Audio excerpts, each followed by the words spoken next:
नमस्कार, मैं Suraj Raut, technology and cyber cell Dadra and Nagar Haveli Silvassa से। मैं आप सबको वर्तमान में चल रहे एक नए तरह के साइबर फ्रॉड के बारे में अवगत कराना चाहता हूं,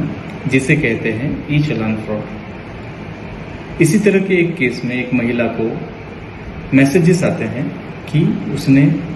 ट्रैफिक नियमों का उल्लंघन किया है और इस संदर्भ में उसे एक ई चालान भरना है, जिसके बाद उस महिला को निर्देश दिए जाते हैं कि उसके मोबाइल पर भेजी गई एक एपीके फाइल डाउनलोड करें।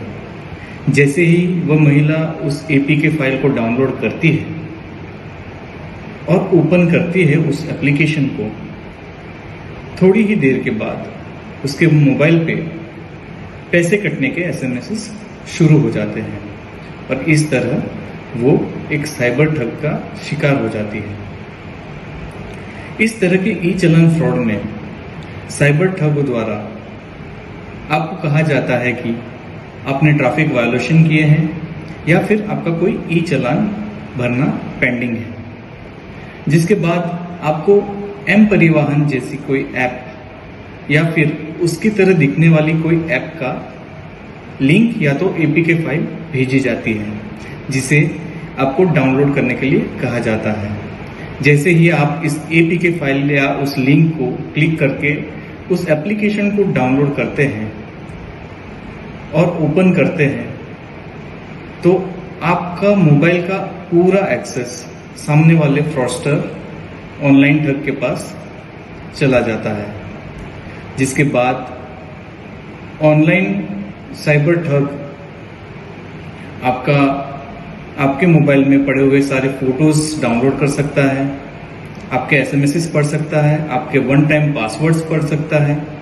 और यहाँ तक कि आपके मोबाइल में इंस्टॉल्ड मोबाइल बैंकिंग एप्लीकेशंस का भी एक्सेस कर सकता है और इन सब का उपयोग करके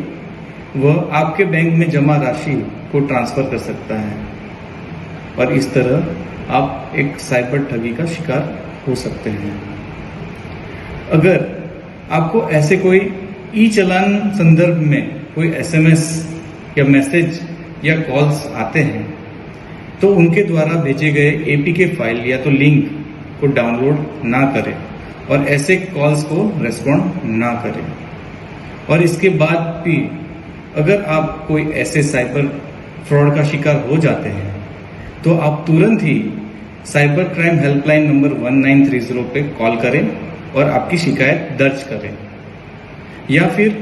national cyber crime reporting portal cybercrime.gov.in पर आपकी कंप्लेंट रजिस्टर करें, या फिर आप नजदीकी पुलिस स्टेशन में जाकर आपकी शिकायत दर्ज करें। Thank you.